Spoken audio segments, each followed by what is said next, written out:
Ya Wahab, Ya Razak, Ya Wahab, Ya Razak.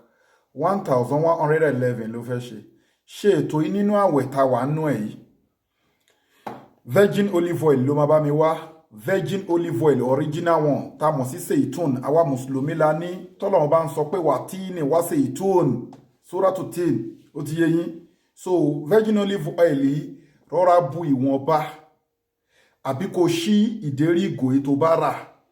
Kò ka kíní ìsí. Tó bá jẹ́ pé o tún lè ṣe bẹ́ẹ̀ tó bá bù díẹ̀ ńbẹ̀ kó ka nǹkan tí mo fẹ́ wù sí kó wá dà sínú cream ẹ̀ kó mix ẹ̀ pẹ̀lú cream ẹ̀ kó máa fi para àìrí jẹ ni àìrí mu ni o fẹ́ máa lówó o fẹ́ máa kọ́lé o fẹ́ máa tà òun wá físà òun wọ ọmọ gbogbo nǹkan tó bá wò kó wá lọ́dọ̀ wò promise and fail ni òun lálàkàlà ni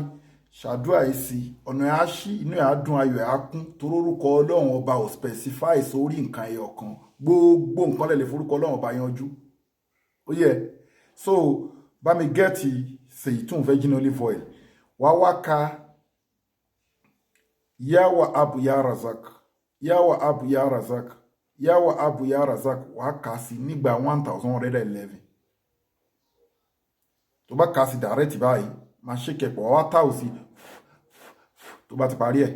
ó parí wàá máa fi para àmọ́ o lè máa ṣe lójoojúmọ́ bí i 313 àbí kó máa ṣe bí 100 Ya Wahab Ya Razak yẹn wàá máa gbìyànjú láti máa ṣe toro tí ń lo kírìmù ẹ̀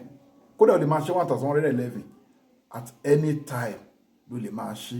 ó ti yé yín sìn sọ ọlọ́run àgbàdua fi ètò yìí kò fi ránṣẹ́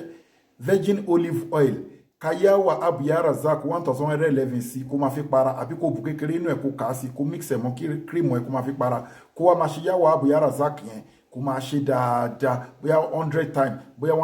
313 bóyá 1111 náà ni so ẹ fi fídíò ìránṣẹ́ síwájú kó tó ṣiṣẹ́ yìí nǹkan tó bá lágbára fi sákàǹtì àwọn ọmọ aláìní àbí tó bá ṣiṣẹ́ ìtàn àkáǹtì nọ́mbà ní fáwọn ọmọ aláìní 0123 21 4254 àkáǹtì nọ́mbà fáwọn aláìní 0123 21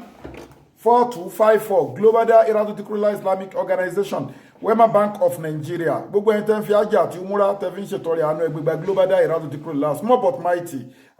sakati ni sadako ni anything ẹgbẹgbẹ global gbogbo ẹni tẹ́ nípele níjà lórí àìsàn kan sí kejì àbáyé ń dáyàn láàmú àlìjọ̀nú ń dáyàn láàmú láì ní fìtọ̀ fọ̀gbẹ́ ẹ contact Global Dahiratu Dhikrlahi Islamic Organization health and spiritual department adẹ̀láwọn product lóríṣiríṣi fún yín ẹ̀rí memory booster lélẹ́yìí 20,000 Nigeria all in one ní tó ń wò more than 300 àìsàn 15,000 transformer ní fún ọkùnrin quick erection quick ejaculation low sperm count àti tọkọtìyàwó tó ń wojú ọlọ́run fọ́mọ caterpillar ní fún tọkọtìyàwó tó ń wojú ọlọ́run ọba fọ́mọ bulldozer ní melt fibroid ẹ̀rí ẹ WhatsApp wa lórí +27 61 295 63 89.